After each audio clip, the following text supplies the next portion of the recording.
रूस के राष्ट्रपति व्लादिमीर पुतिन ने एक दौर में कहा था कि वो जिंदगी में सब कुछ माफ कर देते हैं सिवाय एक चीज के, और वो एक चीज है उन्हें मिला धोखा।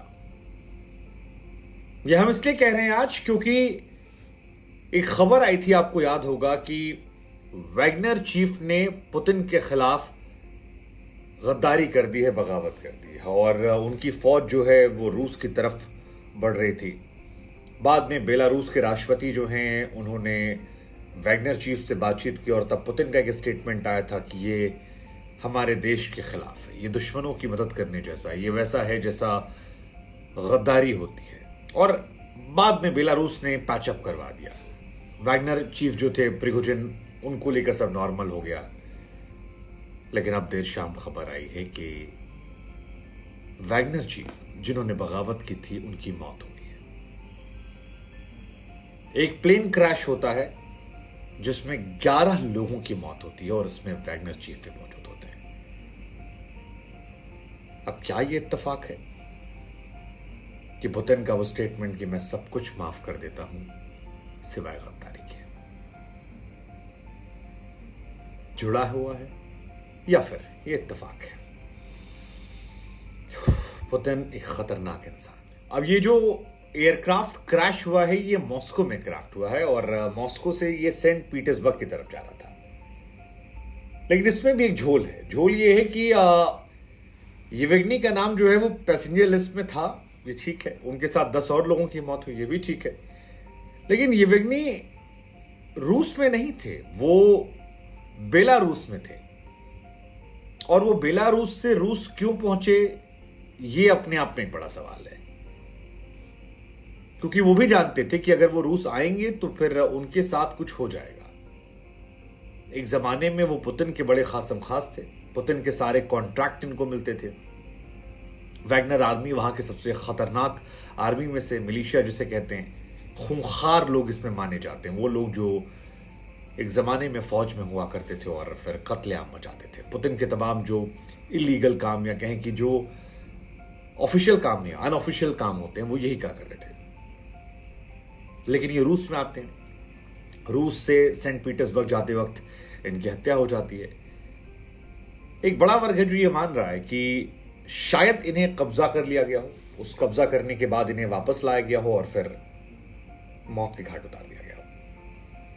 आप कह सकते हैं पुतिन से बदला नहीं लेना चाहिए, मतलब पुतिन से बगावत मत कीजिए। पुतिन से बगावत का मतलब थैंक यू। हम आपको बता दें, प्रिगोजिन वो शख्स हैं जिन्हें एक जमाने में पुतिन का रसोइया कहा था। 1961 में इनका बर्थ हुआ था। पीटर्सबर्ग में इनका भी जन्म पुतिन की तरह हुआ और मारपीट, डकैती, धोखाधड़ी, तमाम मामलों को लेकर इन्हें जेल हो जाती है। कई साल तक ये जेल में रहते हैं। बाद में इन्हें रिहा किया गया। सोवियत संघ से रिहा होने के बाद इन्होंने बिजनेस शुरू कर दिया और बिजनेस में धीरे धीरे नाम कमाने लगे। शुरुआत में हॉट डॉग बेचते थे, बाद में एक रेस्टोरेंट खोला। लेकिन इनका जो रेस्टोरेंट था वो बहुत जल्दी पॉपुलर हो गया, क्योंकि उस रेस्टोरेंट में पुतिन जाया करते थे।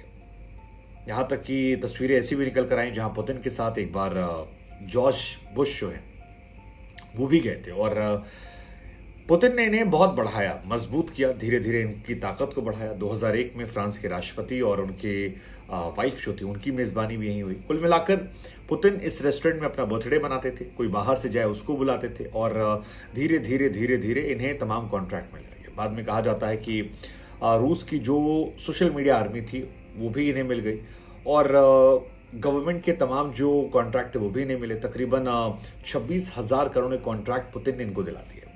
2016 में अमेरिकी चुनाव जो था उसे प्रभावित करने का भी इन पर आरोप लगा। एक ट्रोल फैक्ट्री बनाई गई जिसका काम था कि दुनिया भर में एक मैसेज दिया जाए कि कैसे पश्चिमी देश जो हैं वो भ्रष्ट हैं और पुतिन का शासन जो है वो बेस्ट शासन है और वो काफी शानदार काम कर रहा है और पुतिन दुनिया के सबसे पावरफुल लीडर। ये परसेप्शन काफी हद तक बना। धीरे धीरे पुतिन ने बैक साइड से मजबूत किया, तमाम ठेके दिलाए, तमाम कॉन्ट्रैक्ट दिलाए। जो लोग फौज से रिटायर होते थे या रिटायर किया थे उनको इसमें शामिल कराया गया और फिर ये फौज बन जाती है वैगनर ग्रुप।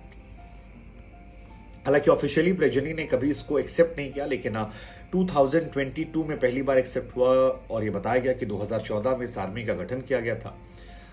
ये कहा कि इसका इन्वॉल्वमेंट जो है वो किसी ऐसे कामों में नहीं है, लेकिन फिर दुनिया जानती है कि रूसी सेना के लिए काम करते थे। हालांकि रूसी सेना के लिए काम करते करते फिर धीरे धीरे ये सेपरेट हो गई और इसने अपने लिए अलग मांग शुरू कर दी, रूसी सेना के बराबर हक मांगना शुरू कर दिया और यहीं पर इनकी पुतिन से जो लड़ाई झगड़े है वो शुरू हो जाते हैं। हालांकि ये लड़ाई झगड़े तब ज़्यादा बढ़ जाते हैं जब पुतिन को लेकर ये खबर आती कि यूक्रेन युद्ध में पुतिन पर ये सेना आरोप लगाती कि हमारा इस्तेमाल किया गया, हमें मारने की कोशिश की गई। पुतिन के खिलाफ ये सेना बगावत कर देती और यूक्रेन और तमाम लोगों से मिल जाती और उसी के बाद पुतिन जो है वो डिसाइड करते हैं कि इनका खेल खत्म करना। अब इन्हें रूस में इनकी डेथ होती है। रूस में पुतिन की हैसियत बराबर कोई नहीं है। रूस 1991 में सोवियत संघ से टूटा था। उसके बाद से सिर्फ 3 राष्ट्रपति बने। एक बने थे बोरिस 1991 में, उन्होंने 98 में इस्तीफा दिया, 99 में इस्तीफा दिया। फिर पुतिन बने। बीच में 2 साल के लिए वो हटे थे क्योंकि वहाँ के नियम कायदे अलग थे। बाद में संविधान बदल दिया और पुतिन जो है लाइफ टाइम के लिए वहाँ राष्ट्रपति बन गए। लेकिन ये मौत पुतिन